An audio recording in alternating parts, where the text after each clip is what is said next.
Antes de começar o podcast, eu queria vir falar um pouquinho com vocês, ouvintes.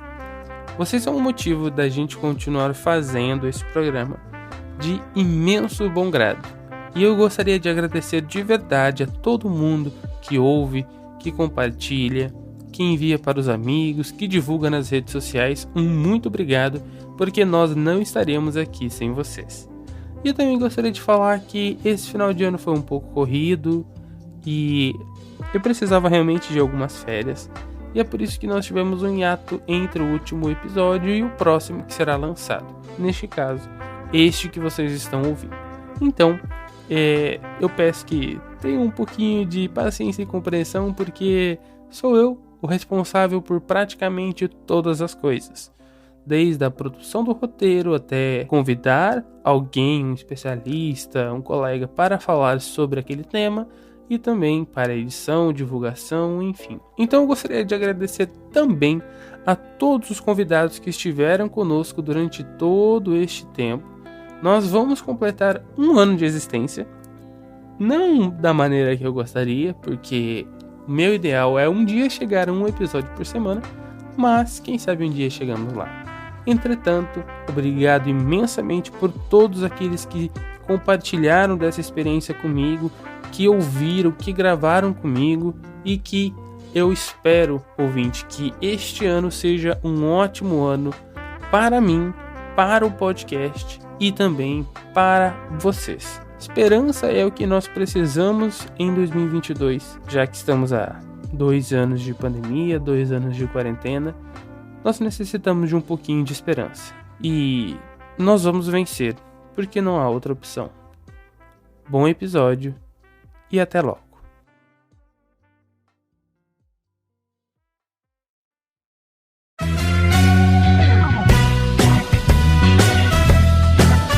Olá meu povo e sejam bem-vindos a mais um episódio do Humanas Cult. Eu me chamo Laurence, sou formado em História e nascer na América Latina significa começar o jogo no level hard. Hoje a gente vai conversar sobre o neoliberalismo no Brasil e foi por isso que eu chamei o professor Lauro para este papo. Professor, obrigado por estar aqui hoje e eu peço que tu se apresente para o público que não te conhece. Olá, tudo bem? Obrigado, Laurence, eu que agradeço o convite. Meu nome é Lauro Alan Almeida de Voisin. Eu sou professor de História atualmente na Unespar e também sou coordenador do FRONT, Instituto de Estudos Contemporâneos. Sou historiador e também fiz pós-graduação, doutorado em Ciência Política. Professor, muito obrigado por estar aqui hoje e você ouvinte confere tudo isso e muito mais após os nossos recados.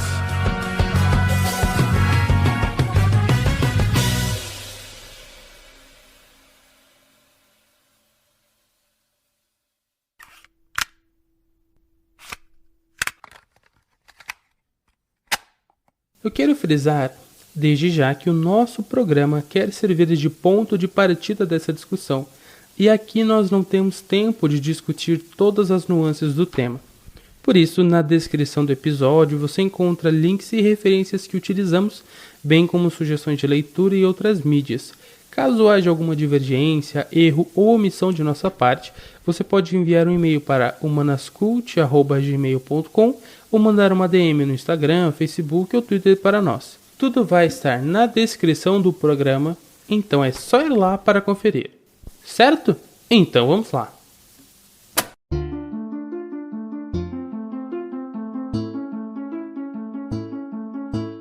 Olá, querido ouvinte do Humanas Cult, e obrigado por estar com a gente em mais um episódio do seu podcast sobre humanidades, cultura e mundo pop. Eu estou aqui nesse momento para pedir a sua ajuda para manter o Humanas Cult no ar. Sim, nós somos um podcast independente no início da nossa empreitada. Nós temos algumas formas de financiamento. A primeira delas é o Padrim, onde você pode escolher um plano mensal e desbloquear metas e recompensas. Você também pode usar o PicPay, só procurar por @humanascult na plataforma e você irá encontrar os nossos planos. Se você não quiser se comprometer com nenhum plano, pode doar também através do Pix. A nossa chave é o e-mail humanascult@gmail.com. Por último, mas não menos importante, qualquer compra na Amazon através do nosso link gera uma comissão que nos ajuda demais. Todos os links estarão na descrição do episódio. Entre também no nosso grupo de ofertas do WhatsApp. Se não puder fazer parte dos planos, mas quer ajudar o podcast mesmo assim, basta compartilhar com o máximo de pessoas que você conheça. Compartilhar nas redes sociais e marcar o nosso @humanas.cult. Já segue a gente lá no Instagram, Facebook e Twitter. E simbora para mais um episódio.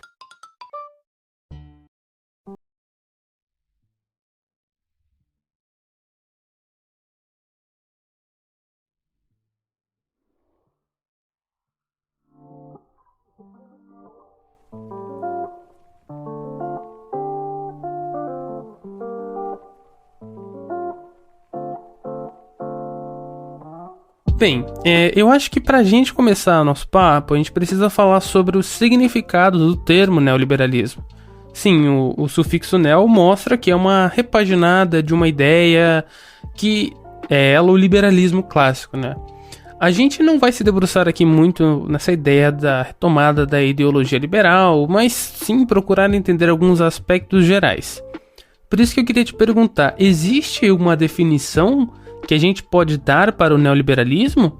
Ou há algum consenso sobre esse debate? Porque eu imagino que é um termo que ainda tem debate, que ainda tem discussões, ainda tem formulações dentro da academia, mas existe, digamos assim, um consenso para isso? Para o significado disso? Então, em primeiro lugar, assim, é sempre difícil falar em consenso completo quando a gente fala em ciências, especialmente ciências humanas, né? Há sempre debates, há nuances quando a gente usa o termo ou o conceito de neoliberalismo, mas há, digamos assim, mais ou menos uma compreensão comum entre diferentes autores e correntes que usam esse termo, né? Então, em primeiro, assim, o neoliberalismo, ele é uma ideologia, mas não é apenas uma ideologia, né? A gente pode entender ele como uma ideologia que geralmente é associada a políticas de defesa e a aplicação do princípio do livre mercado. Na verdade, o neoliberalismo parte desse dogma, né? Esse é o principal dogma dos neoliberais, né? O mercado, ele é um fator positivo de organização da sociedade, ele tem capacidade de autorregulação e sempre positiva, ou seja, ele vai trazer o benefício de todos, né? Ele vai trazer o benefício da sociedade, o mercado por si mesmo, né? Inclusive os liberais clássicos usavam o termo, né, a mão invisível do mercado, né, quase que como se fosse uma atuação divina organizando as relações humanas, né? Mas, por outro lado, o neoliberalismo acaba fazendo o quê? Reduzindo as relações humanas a relações meramente mercantis, né? A gente pode, inclusive, pensar, e essas são algumas das críticas que se fazem aos neoliberais, aos pensadores neoliberais, de que eles fazem essa redução das relações humanas a relações mercantis, como se todas as relações, ou a maior parte das relações, fosse regulada por essa lógica de mercado, quase que como se todos nós fôssemos pequenas empresas, né? Por outro lado, enquanto que os neoliberais veem o mercado como um autorregulado e como um fator positivo de organização da sociedade, ele vê negativamente o Estado. Em oposição ao mercado, o Estado é visto como algo negativo, como um problema, né? Eu posso dar um exemplo muito evidente do nosso atual ministro da Economia, o senhor Paulo Guedes, né, que volta e meia faz diversas menções, porque ele é um neoliberal, né, confesso, né, um neoliberal auto-identificado, faz diversas críticas aos excessos do Estado e fica exaltando os benefícios do mercado, né. No entanto, aí a gente tem uma questão que, para além da ideologia, o neoliberalismo também é uma prática, né. Alguns vão dizer também que o neoliberalismo é um determinado período histórico, né, que surgiu a partir dos anos 1970, né.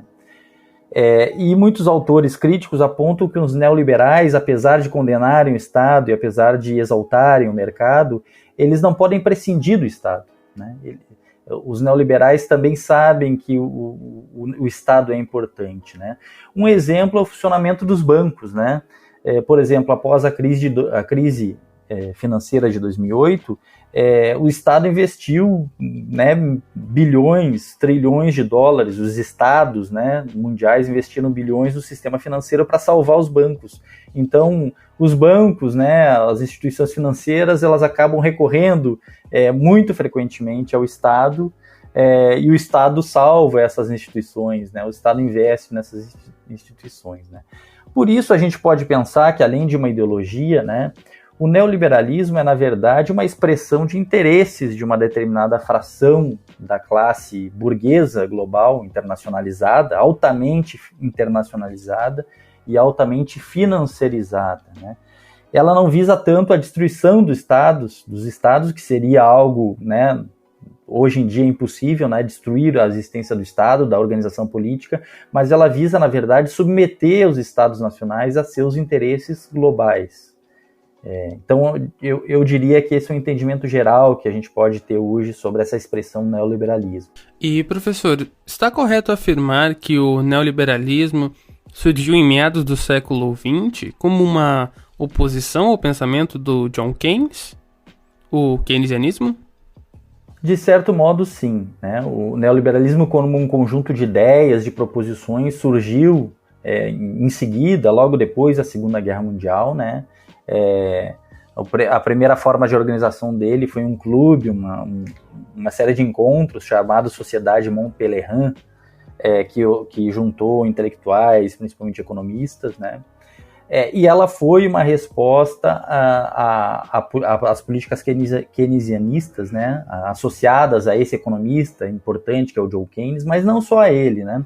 Ela é uma resposta a diversas políticas estatais do Keynes e de outros economistas, né? Tem um outro menos conhecido, mas igualmente importante, que é o Michał Kalecki, um economista polonês que também propôs uma série de medidas muito parecidas com as que o Keynes propôs na época.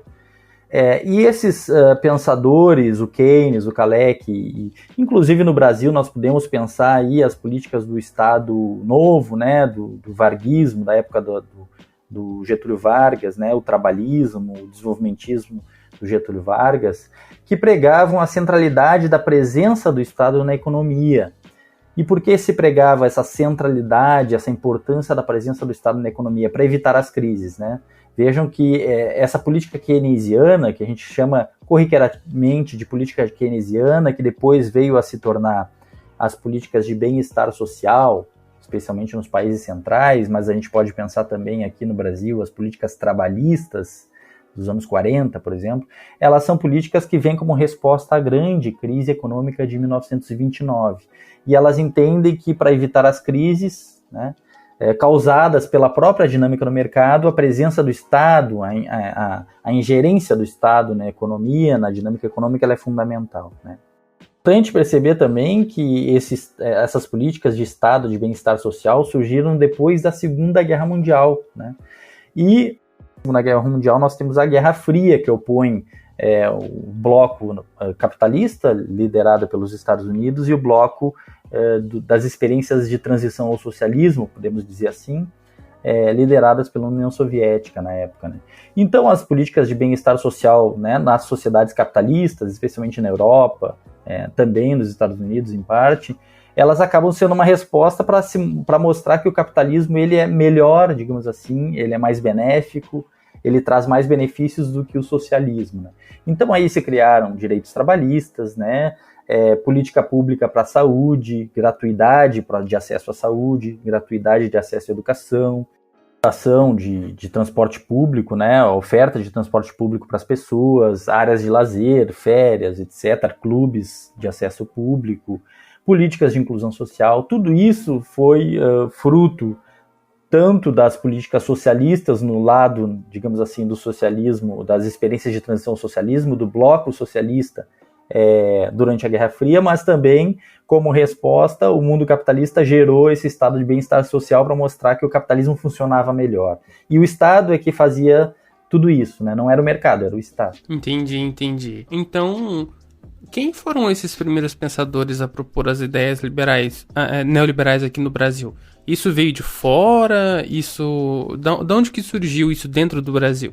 Bom, do ponto de vista global, né, mundial, o surgimento, a elaboração do movimento neoliberal, ele tem uma vertente europeia e uma vertente estadunidense, né? Os mais conhecidos dessa vertente europeia, especialmente a chamada escola austríaca, são Friedrich von Hayek, e o Ludwig von Mises, né? Nos Estados Unidos, o mais conhecido dos ideólogos do neoliberalismo, sem sombra de dúvidas, é o Milton Friedman, né? Que teve influência muito grande no Brasil, a chamada Escola de Chicago, né, que é essa escola que vem dos Estados Unidos, né, esse pensamento neoliberal norte-americano. Como é que chega no Brasil isso? Olha, o que eu estudei, há alguns anos estudo, fiz minha tese de doutorado sobre o surgimento também, em parte sobre o surgimento do neoliberalismo no Brasil. A gente pode dizer que existe uma tradição autenticamente brasileira do neoliberalismo, embora ela não tenha sido hegemônica até os anos 1970.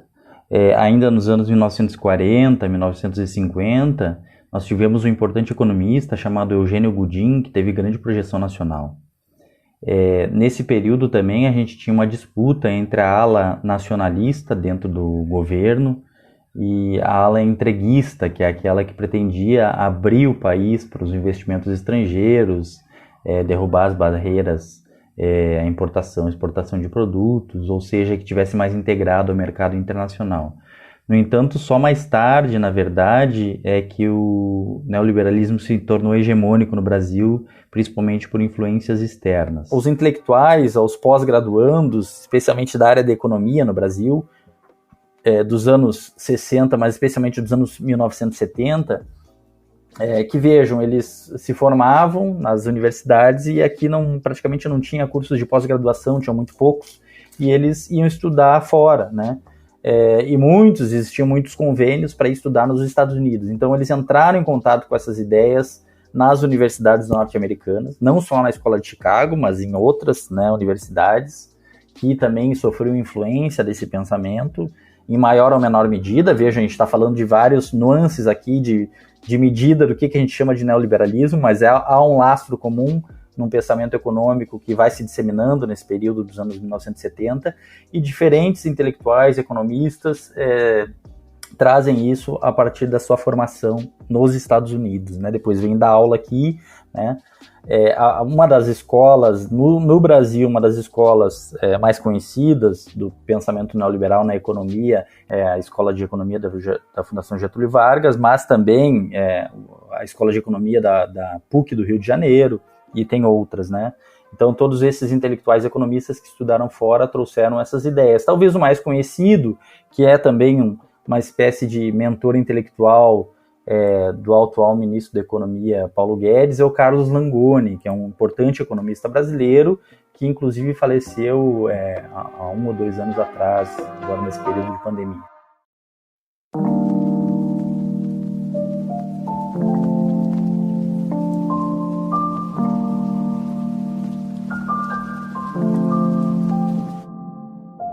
Pode contar um pouquinho pra gente em qual contexto isso acontece? Como que, então, esse estado de bem-estar social, ele passa a ruir, digamos assim, não é?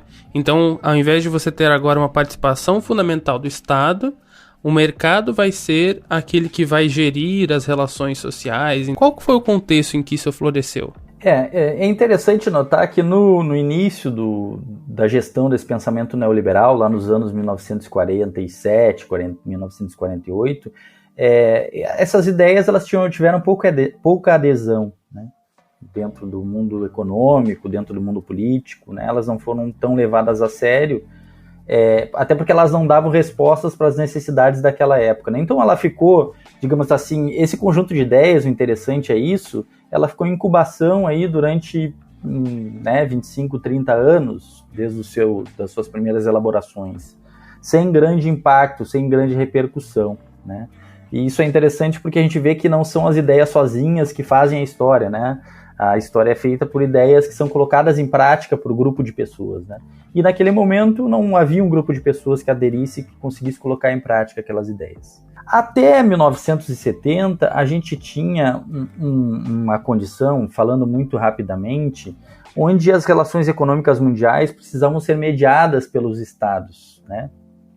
Um exemplo desse tipo de mediação que passava pelos estados foi o Acordo de Bretton Woods, que foi feito logo depois da Segunda Guerra Mundial também, que estabeleceu um conjunto de regras econômicas, passando pelo mercado financeiro, a questão cambial, né, troca de moedas, equivalência de moedas, comércio internacional, e dentre outras coisas ela definiu o dólar como moeda padrão global, né, do mercado mundial, mas também definiu que o dólar ele tinha um lastro, ele deveria ter um lastro real que baseava-se numa determinada quantidade de ouro, ou seja, para regular essas relações econômicas através das relações entre os estados. O dólar, que é uma moeda norte-americana, né, uma moeda produzida pelos Estados Unidos, acabou se internacionalizando, porque foi os Estados Unidos que financiou a reconstrução da Europa depois da Segunda Guerra Mundial, foi a potência econômica dos Estados Unidos. Mas, no entanto, essa presença do dólar era regulada pelos estoques de ouro que cada um dos países tinha nos seus bancos centrais, né? O que acontece a partir de 1970 é uma série de transformações econômicas que vai transformar profundamente o capitalismo até então conhecido e vai gerar o capitalismo conhecido por nós hoje, né? Por que isso aconteceu? Bom, primeiro porque a história não é estática, né? E há uma série de contradições que foram se desenvolvendo nesse período pós-Segunda Guerra Mundial, né? Uma das situações que aconteceu a partir de 1960 foi uma tendência à queda da taxa de lucro dos empresários, né, dos empreendimentos econômicos capitalistas. Uma revolução tecnológica, né, importante, né, que colocou, né, países em maior contato. Depois isso veio a ser chamado de globalização nos anos 80 e 90, né, mas já começava nos anos 1970, né, o avanço tecnológico, a invenção do computador, por exemplo, a invenção da internet, tudo isso se deu nesse período pós-1970. A emergência de formas de riqueza econômica em sua forma financeira, né? Ou seja, que não tem um lastro imediatamente palpável, concreto, né? Material, né? Quando a gente fala em riqueza a gente está falando em algo muito abstrato, a riqueza, né? Mas ela pode se manifestar, por exemplo, numa casa, ela pode se manifestar no dinheiro, né? Ela pode se manifestar em consumo, em renda, e a emergência de uma riqueza de forma financeira, né? Que ela é mais abstrata ainda, né? Que são títulos de dívidas, ações de empresas que permitem especulação, né? Hoje a gente já está em um grau muito mais elevado dessa riqueza financeira, que é isso, né? A gente tem criptomoedas, tem investimentos completamente voláteis, né? E que isso produz também a possibilidade de ganhos enormes, globalizados. Vejam, né? A gente está falando de mercados que vão se globalizando, se internacionalizando. Investidores que daqui a pouco estão na Inglaterra, mas estão investindo no Japão, estão nos Estados Unidos, mas estão investindo na Alemanha ou no Brasil, né? Essa internacionalização econômica, ela se acentua a partir dos anos 70, com essa emergência das formas financeiras de riqueza. Uma crise econômica que se dá nos anos 70, né, por diversos motivos, e que é agravada pela crise do petróleo, né, pela elevação do preço do petróleo. Uma crise que também se manifesta como hiperinflação, né, um aumento muito rápido dos preços em diferentes países, né, uma desvalorização da moeda. E isso leva, grosso modo, muito rapidamente, para a gente também não teria tempo para a gente detalhar todo esse processo muito complexo aí de 2, 3 décadas, mas isso leva a que os Estados Unidos rompam aquele acordo de Bretton Woods que estabelecia que o dólar, que é a sua moeda, mas que também é a moeda internacional, o governo dos Estados Unidos rompe aquele acordo e acaba emitindo mais moeda do que ela tem valor real, valor em ouro, né? Ele rompe aquele tratado, aquele acordo de Bretton Woods e passa a dizer o seguinte: olha, agora quem regula o valor do dólar é o mercado, né? O único emissor de dólar é o governo dos Estados Unidos, é o Banco Central norte-americano. Quem quiser que fique com nós, quem não quiser, se dane, né? E os Estados Unidos começam a produzir uma massa de moeda, né? Porque a moeda não é algo natural na sociedade, ela é produzida pelo Estado, né? Isso é outra coisa importante, né? Que os neoliberais esquecem. A moeda não é natural, ela é uma produção política também, cultural, política, econômica. E os Estados Unidos, o governo dos Estados Unidos se endivida de uma forma gigantesca, até hoje é o governo mais endividado do mundo, e passa a viver dessa especulação financeira, desses ganhos financeiros, né? Porque ele é o detentor da moeda do dólar, da produção do dólar. Ele que é o detentor disso. Junto com isso, a gente tem a disseminação durante esse período dos anos 70 de internacionalização econômica das ideias neoliberais, né? Então, ao mesmo tempo que a gente tem as transformações ocorrendo, a gente tem esses ideólogos trabalhando nas universidades, nos centros acadêmicos, de formação de professores, né? Na mídia, nos jornais da época, etc., nas revistas especializadas. E eles atribuem a crise dos anos 70, essa crise econômica que está, né, bagunçando tudo que existia, eles atribuem a ela, a causa disso, aos excessos do Estado. Então, aqui entra a chave, né, a grande sacada deles, né?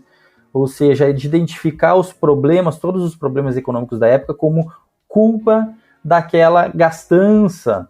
Vejam como o discurso é conhecido nosso também, daquela gastança do período anterior, né, daqueles excessos da presença do Estado na economia, dos excessos de direitos que foram concedidos à população naquele período de bem-estar social, que agora está cobrando o seu preço. E que, portanto, a solução dessa crise dos anos 70 seria reduzir o papel do Estado, né, e colocar o mercado de volta a autorregular essas relações econômicas. Desregulamentar as barreiras para a circulação de mercadorias, para a circulação financeira internacional, etc, etc.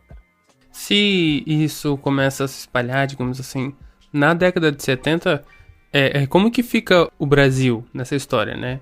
Como que fica o Brasil, já que a gente sabe que a partir de 64 nós temos aqui um governo militar se implantando, então aonde que entra essa ideologia, se ela já está imiscuída nas ideias dos militares ou se isso vem posteriormente, como que isso se desenrola, né, aqui no Brasil? Então, essas ideias elas passam a ter maior repercussão no Brasil também a partir dos anos 1970, embora ainda de forma muito incipiente, né, muito reduzida.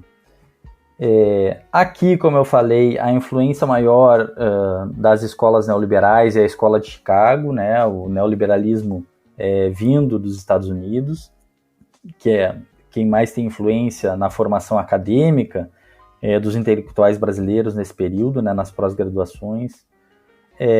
Mas o interessante é perceber que no Brasil a entrada, digamos assim, a adesão ao neoliberalismo, a uma política neoliberal mais clara, ela é um pouco tardia se a gente comparar com nossos vizinhos, né? Se a gente pensar o caso do Chile, o Chile é bastante precoce, né? O Chile foi durante ali os anos 1970 já, a partir do golpe militar contra o presidente Salvador Allende, em 1973, quando chega ao poder o ditador Augusto Pinochet, o general Augusto Pinochet, que passa a se implantar o neoliberalismo no Chile, né? Na Inglaterra também, né, com a Margaret Thatcher na Grã-Bretanha, no final dos anos 70, início dos anos 80, nos Estados Unidos, na Alemanha ocidental na época, né, porque a Alemanha era dividida em ocidental e oriental, até a queda do Muro de Berlim, né, na verdade, a Alemanha ficou dividida em duas, mas a Alemanha ocidental, nesse período dos anos 80, também aderiu ao neoliberalismo.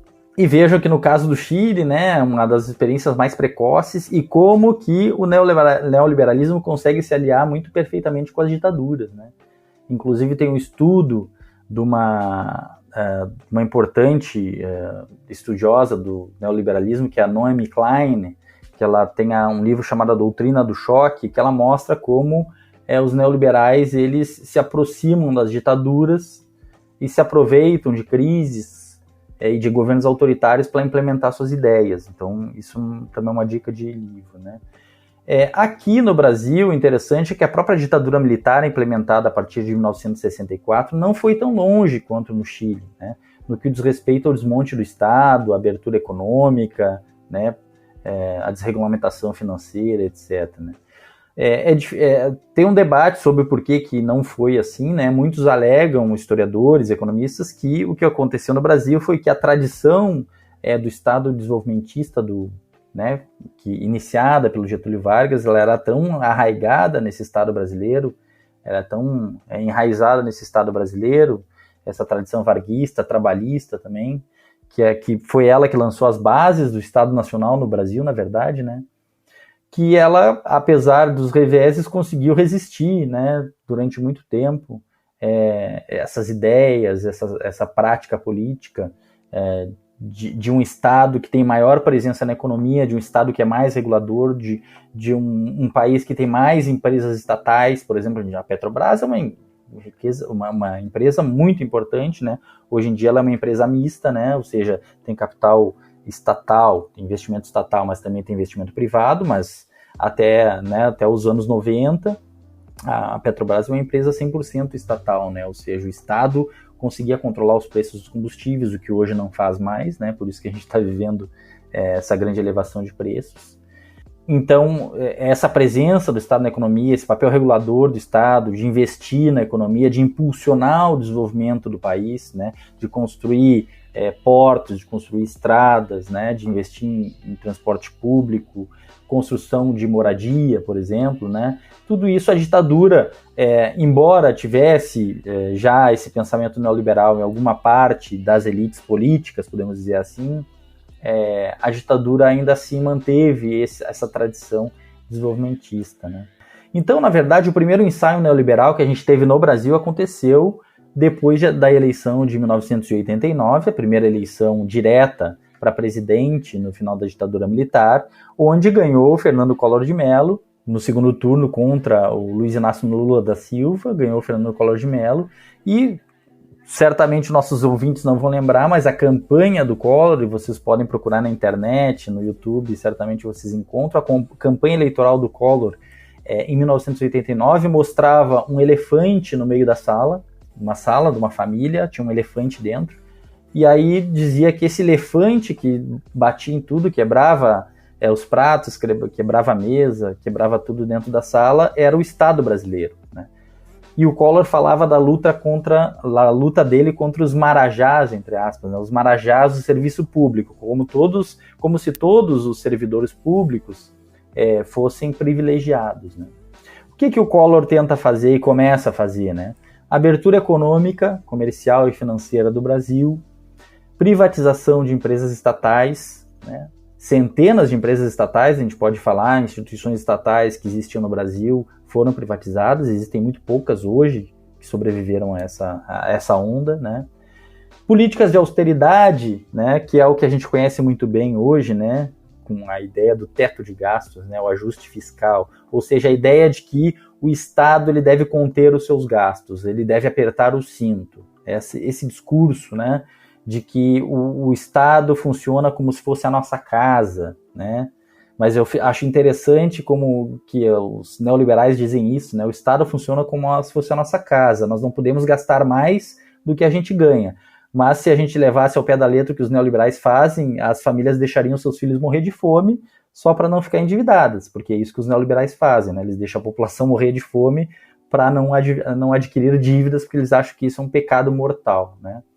E a desregulamentação do mercado de trabalho. Isso é um ponto fundamental que começou também com Fernando Collor de Mello, né?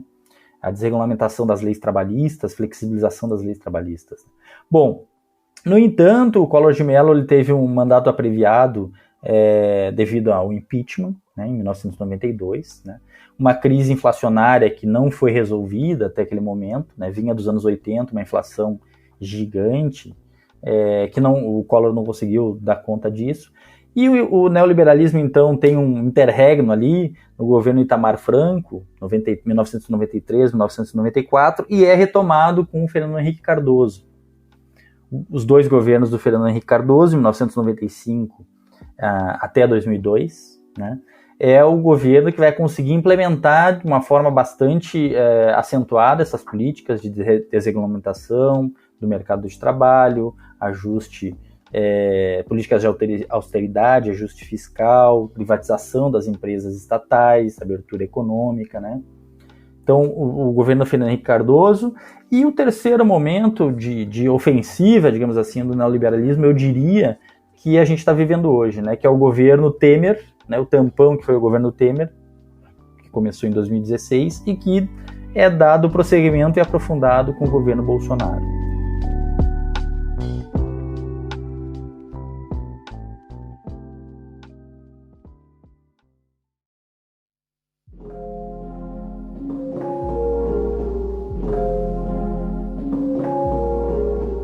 Então, a gente pode dizer que a partir do final da ditadura militar até agora, nós estamos vivendo um período de intenso ataque ao Estado por meio dessa ideologia neoliberal, né?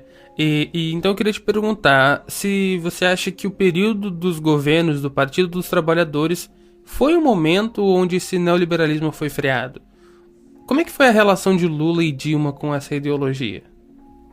Então, essa é uma pergunta bastante interessante, mas que tem vários nuances também e tem várias polêmicas até hoje, né? E eu vou, assim, expor um pouco do meu entendimento, né? Que é entendimento de alguns pensadores estudiosos desse período, né?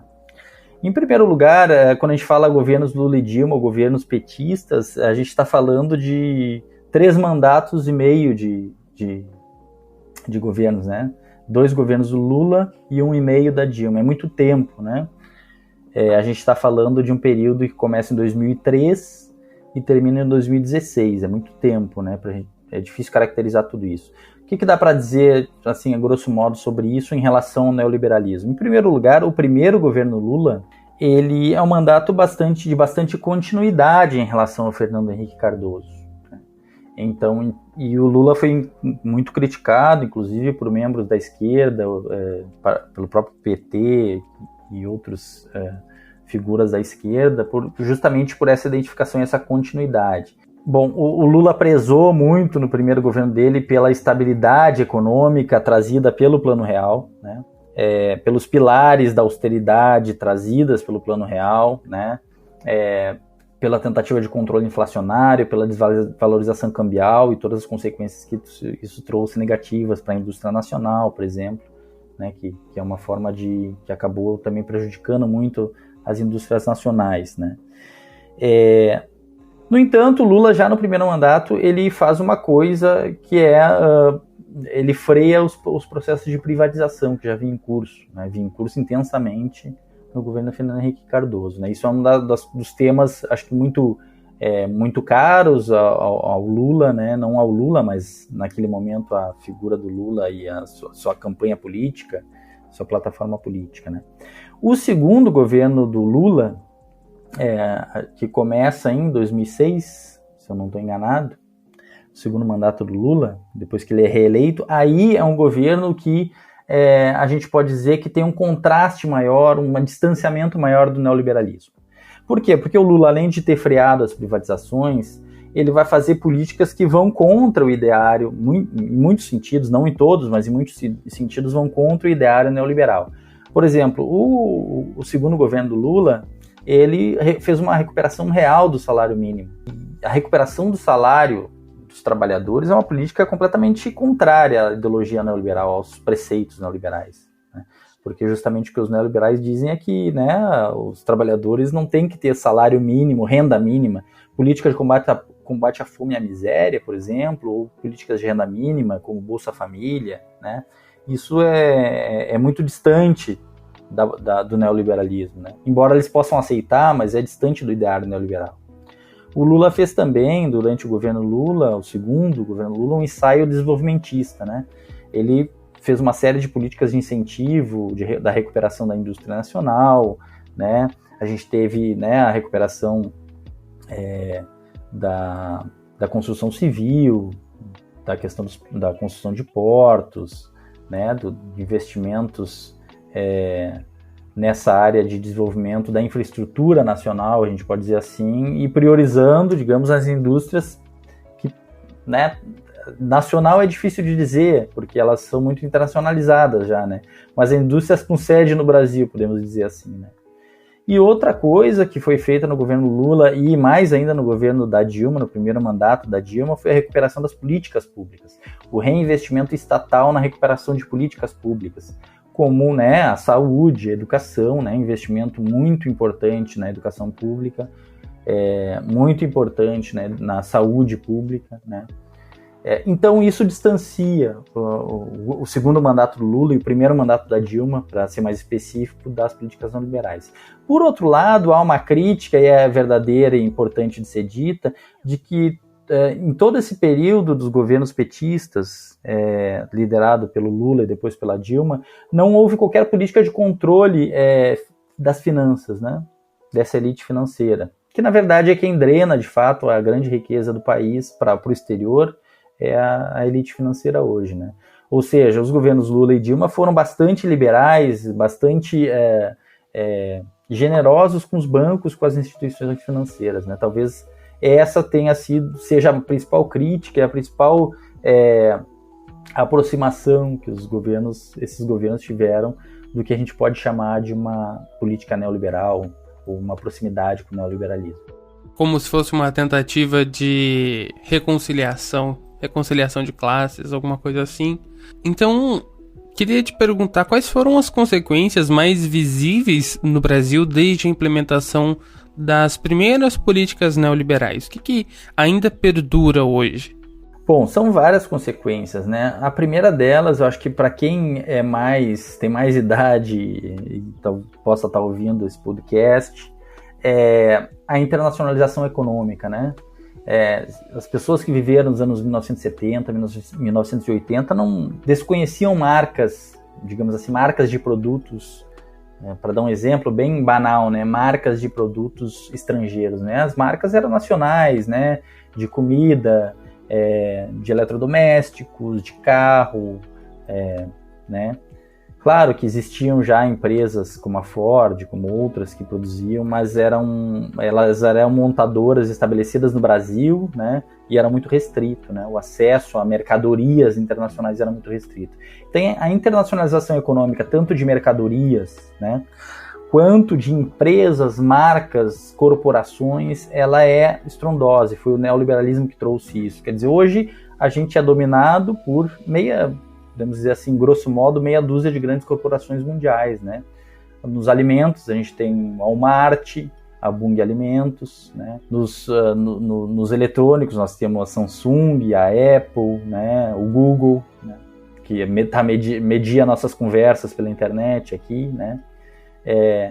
Dos carros, né? Da automobilística, nós temos também aí umas meia dúzia de empresas que dominam, e todas elas têm sede nos países, nas grandes potências mundiais, né?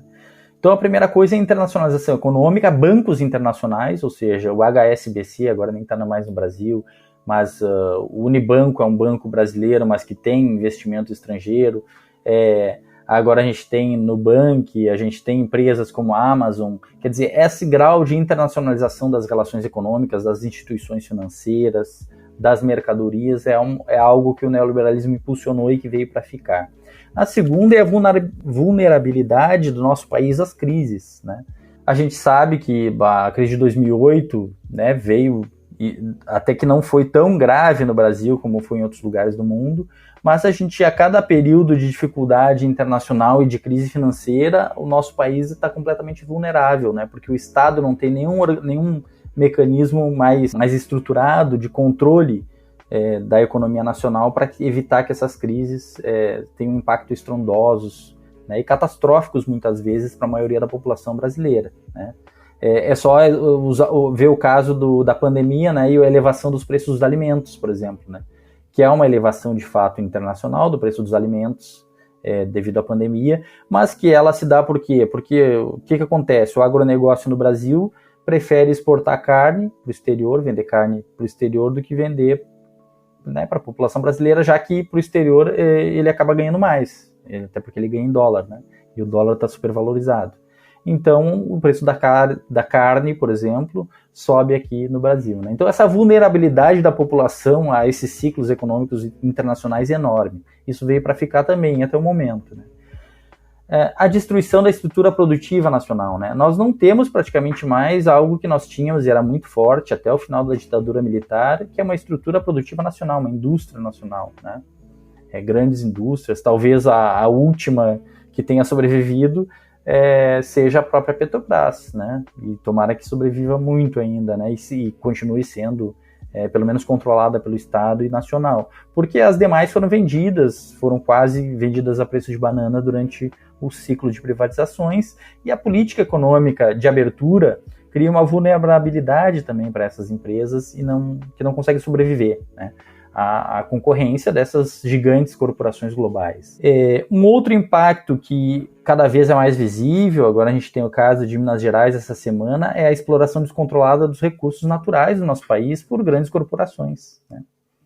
Minas Gerais eu acho que é um caso extremo e exemplar, porque as mineradoras praticamente destruíram o estado, controlam praticamente todo o estado, né? As barragens transbordam, matam centenas de pessoas e nada acontece, né? Então, mas isso acontece no Brasil todo, né? Os recursos naturais, mineração, a gente está falando do agronegócio, plantação de soja, uso de agrotóxico, contaminação de leitos de rios, água, né? E tantas outras coisas. Outra coisa que veio para ficar é o aumento do desemprego, da jornada de trabalho, a precarização das relações de trabalho, né? Vejam, o Brasil é uma grande plataforma de exploração, né? Então as grandes corporações, elas vêm para cá, mas assim como elas estão aqui, elas vão para a Índia, né? Elas vão, né, para a Indonésia e para onde quer que seja, né? Em busca de trabalho barato, de mão de obra barata, né? Então isso incrementa o desemprego no nosso país. A gente tem um aumento da jornada de trabalho porque o neoliberalismo, as políticas neoliberais desregulamentou a proteção ao trabalhador. Essa semana nós tivemos a polêmica aí porque o Lula comentou que vai, se for eleito, vai acabar com a reforma trabalhista, né? Reverter a reforma trabalhista que foi feita lá no governo Temer, e isso gerou um alvoroço no mercado financeiro, né? Por quê? Porque a reforma trabalhista justamente foi isso que permitiu baratear a mão de obra, ou seja, pagar salários menores e aumentar a jornada de trabalho, né, de forma precária no Brasil. Isso é o neoliberalismo. Então isso, até o momento, né, só se aprofunda essa característica negativa, né, do neoliberalismo na sociedade brasileira.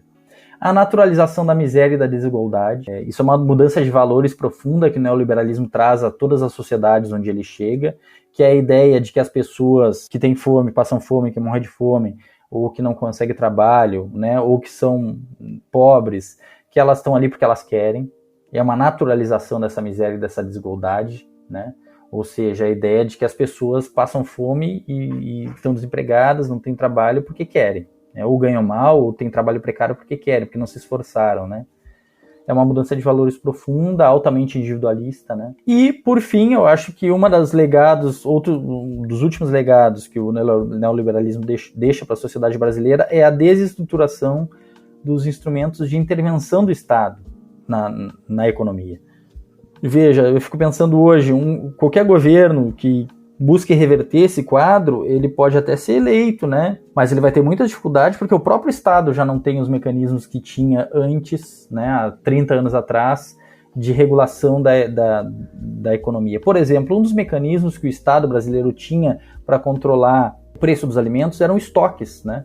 O que acontecia? Em toda a safra de arroz, o Estado brasileiro comprava, né, milhares de toneladas de sacas de arroz, estocava em estoques públicos para que não faltasse arroz no mercado e para que esse arroz não fosse exportado, para que pudesse abastecer a população brasileira, né? Isso não só com arroz, com os alimentos básicos, isso era uma política pública, né? Isso não existe mais. Então, esses instrumentos que as empresas estatais propiciavam para que o Estado intervisse na economia e mudasse os rumos, evitasse que as crises se agravassem no Brasil, que o impacto social delas fosse tão grande, eles praticamente não existem mais. E a educação com certeza está nesse meio, né? A educação também ela foi afetada pelo neoliberalismo. Mas quais foram as marcas que nós podemos ver hoje, né, desse ataque à educação? Porque a gente pode dizer que a educação brasileira nem sempre foi das melhores, né? A gente sabe que isso é verdade, mas nos últimos anos tem havido um ataque, né, por conta do governo federal, dos governos estaduais, enfim, de toda sorte de governo que propagam uma ideologia neoliberal, de uma desestruturação da educação, um desmonte da educação pública. Como que o neoliberalismo, então, atacou a educação? Bom, em primeiro lugar, a entrada de grupos de investimento econômico, grandes grupos internacionais na educação, né?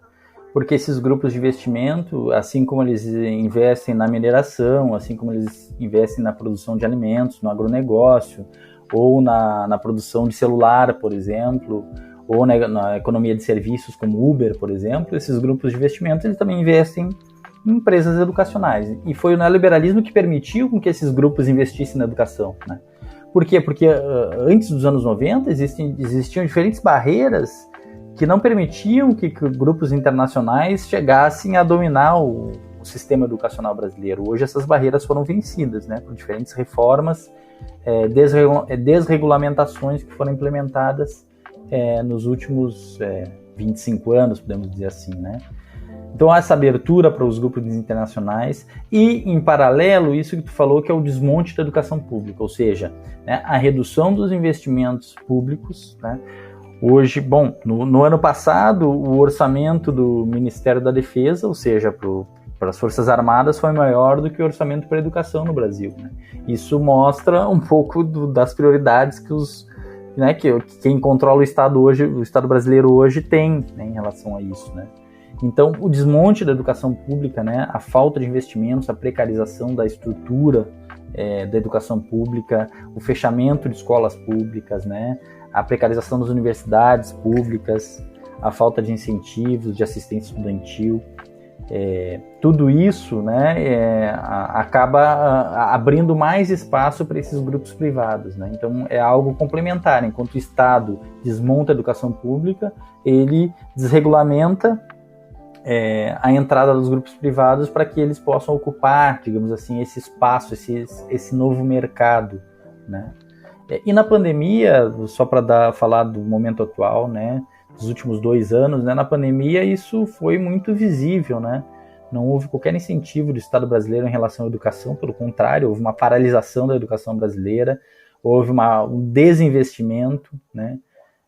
E agora, né, nesse ano no ano passado já quase que todo o sistema público voltou às atividades presenciais, agora em fevereiro ou março as aulas todas voltam de maneira presencial, num cenário de pandemia ainda, né, com essa nova variante Ômicron que está se espalhando, e o investimento é mínimo do Estado, né, a preocupação é mínima, né, então é um salve-se quem puder. Uma outra questão que o neoliberalismo afeta a educação brasileira é a destruição de uma ideia de universalização da educação. A destruição da ideia de que a educação é um direito universal, um direito de todos os cidadãos brasileiros, né? E passa a ser uma questão de escolha, né? Então eu posso escolher não estudar, posso escolher não me alfabetizar, eu posso escolher fazer homeschooling, ou seja, estudar em casa se eu quiser, né? Com um pastor ou com um mentor, sei lá quem é, às vezes nem alguém qualificado, né? Então essa ideia de que a educação vai deixando de ser um direito universal, e não só um direito universal, mas também obrigatório para as crianças, para os adolescentes, né, para a sociedade como um todo, que sociabiliza as pessoas, que cria um determinado lastro cultural para essa sociedade brasileira, um determinado grau de participação política, integração, convivência coletiva, tudo isso é abandonado, né? O Estado deixou de exigir a qualidade da educação privada, né, desregulamentando diferentes orientações, etc. Então, as empresas privadas de educação, elas podem agora oferecer serviços baratos, né? E a educação vai se tornando uma mercadoria, né? E o que é uma mercadoria? Veja, o que é uma mercadoria? Quando a gente compra um salgadinho no supermercado, uma bolacha, né? A gente tem mercadorias boas e ruins, né? A gente tem as mais baratas, que são de baixa qualidade em geral, né? Que tem mais gordura, que tem mais produto cancerígena, né? A gente tem embalagens muito bonitas, mas as mercadorias hoje, em geral, são descartáveis, né? Inclusive eletrodomésticos, computador, máquina de lavar, né? Elas duram pouco tempo. Assim é agora a mercadoria educação no setor privado, né?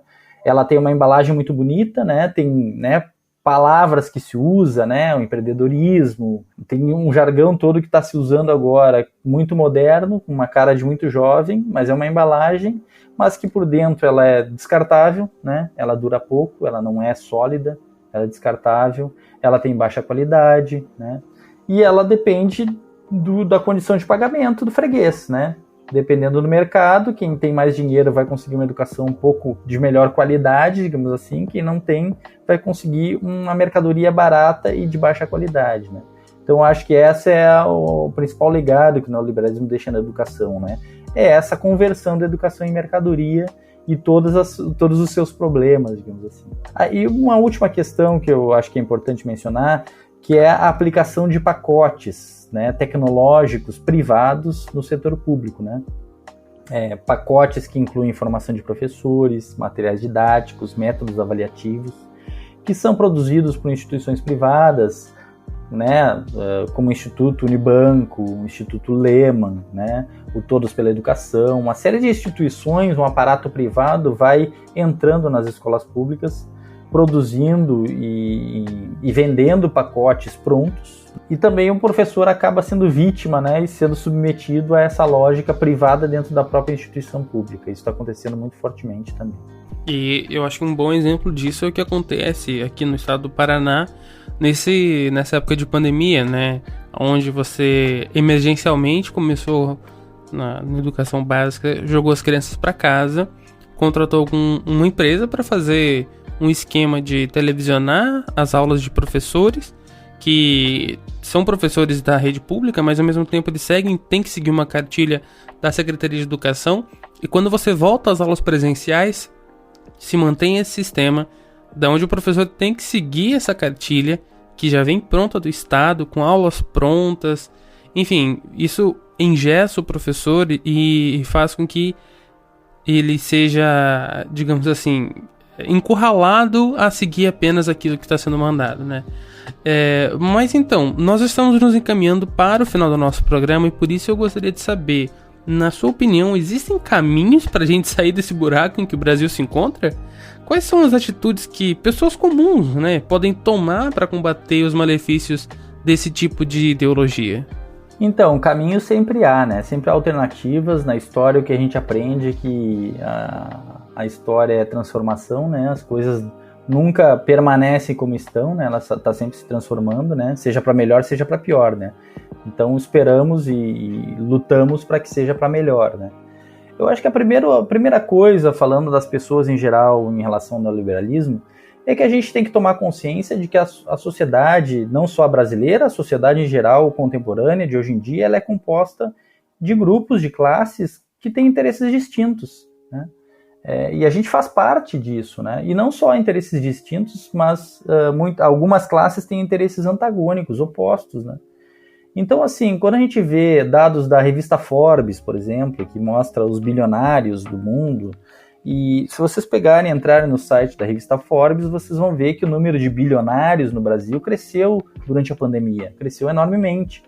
E a riqueza que esses bilionários brasileiros detêm é maior, né? Ela também está crescendo, né? Então, essa é uma classe que é oposta aos nossos interesses, nós, réis mortais, que temos que trabalhar para viver, né? Então, acho que a gente tem que se identificar como trabalhadores, porque todos nós, né, eu acredito que todos que estão ouvindo esse podcast devem se enquadrar aí. Para viver precisa trabalhar, né? Vive do seu próprio trabalho, né? Ninguém aqui vive de rendas, né? Ou vive do trabalho alheio, explora o trabalho alheio, né? Tem grandes propriedades, é dono de banco. Acredito que não. Acho que um banqueiro não vai estar ouvindo esse podcast, provavelmente, né? Então, acho que é isso, essa identificação, né? Em segundo lugar, se organizar, seja onde estiver, né, com os seus, né, com seus próximos, e lutar pelos seus direitos, né, por aquilo que parece certo, né, parece justo, né? A gente precisa também, ao mesmo tempo, identificar os valores do neoliberalismo, né? Então, a gente precisa também compreender que valores e que ideologia é essa. Porque muitas vezes ela vem maquiada de coisas bonitas, né? Temos que mudar o nosso mindset, né? Temos que sair da nossa zona de conforto. Faça o seu dinheiro trabalhar por você, né? Então é uma série de ideias que vão colando, jargões que vão colando no senso comum, né? Que parecem muito interessantes, mas que eles trazem um conjunto de valores muito, muito perigosos, muito nocivos para a sociedade. Então a gente precisa compreender, identificar esses valores e lutar contra eles. Não, a gente precisa lutar pela universalidade dos direitos, né? A gente precisa lutar pela igualdade na sociedade, igualdade plena na sociedade, né? A busca da igualdade. Eu acho que essa deve ser a nossa maior luta, o nosso maior objetivo, né? E essa luta, invariavelmente, passa pela política também, né? Ela não é só a política. Ela é uma luta que se dá no âmbito dos valores, é uma luta que se dá no âmbito da cultura, no âmbito da educação, e tantas outras áreas da vida, né? Mas ela também é uma luta política, nós não podemos nos alienar da vida política. Não, nós temos que participar da vida política ativamente, né? E por fim, eu diria que para tudo isso nós precisamos estudar, né? Eu acho que essa é uma coisa importante, né? Que cada vez mais está distante, eu acho, no Brasil. O Brasil que é um país que tem uma baixa cultura letrada, né? Um país que vive hoje uma desestruturação do sistema educacional, uma precarização da educação pública. Nós temos que fazer um esforço redobrado de estudar para compreender tudo isso que está aí. E por que isso, né? Tem gente achando que a Terra é plana e não é por acaso, né? Porque, né, certamente se estudasse um pouco mais não iam acreditar numa bobagem dessa. Certamente. E já puxando um gancho daquilo que tu falou, eu queria pedir indicações de livros, artigos, vídeos, filmes, qualquer coisa sobre as questões que nós discutimos hoje. Aqui é a área de indicações agora, fique à vontade. Bom, então eu vou começar com 3 filmes que eu acho muito bons nesse tema. Um primeiro é um filme mais antigo, mas é maravilhoso, chamado Roger e Eu. É um filme do cineasta Michael Moore, estadunidense, né, norte-americano, bastante crítico, que mostra o impacto no neoliberalismo nos Estados Unidos. É muito elucidativo. O segundo é um filme mais recente, tem eu acho que uns 3, 4 anos, chamado Eu, Daniel Blake. É um filme do Ken Loach, que conta rapidamente a história de um trabalhador mais velho, né, mais idoso, e como ele é tratado nos dias de hoje, quando ele está desempregado, no final da sua vida. E o terceiro filme é um filme brasileiro, de um cineasta chamado Silvio Tendler, que é um documentário que se chama Dedo na Ferida, que acho que faz uma discussão bastante interessante sobre o neoliberalismo, sobre a financiarização hoje e os impactos disso na sociedade brasileira. Então esses são os 3 filmes que eu indico, e vou indicar 3 livros, tem vários outros, mas eu acho que 3 que são bem válidos, bem interessantes sobre esse tema. O primeiro eu já citei antes, que é um livro da Naomi Klein, chamado A Doutrina do Choque, que vai falar como os economistas, ideólogos neoliberais gostam de ditaduras, né, e se aproveitam de momentos de violência e de mudanças políticas, crises políticas graves para implementar suas ideias. O segundo livro é um livro bastante clássico sobre, embora não tão antigo, mas bastante clássico sobre o neoliberalismo, se chama A Nova Razão do Mundo. É um livro do Christian Laval e Pierre Dardot, 2 franceses, que eu acho que é um dos mais interessantes assim, para entender o que é o neoliberalismo. E o terceiro livro é um livro escrito por um economista grego, Yanis Varoufakis, que foi inclusive ministro da economia da Grécia durante o governo do Syriza, durante pouco tempo. Um livro chamado O Minotauro Global, que ele mostra como que surgiu esse neoliberalismo a partir dos anos 70 e como que as finanças globais hoje dominam o mundo. Basicamente é isso. Professor Lauro, muito obrigado por compartilhar suas ideias e conhecimento com a gente hoje. Obrigado, eu que agradeço. E se você ouvinte gostou do nosso programa, não deixe de compartilhar com seus amigos e nas redes sociais. Segue a gente pelo @humanascult no Instagram, Facebook e Twitter. Muito obrigado por nos ouvir até aqui e até a próxima.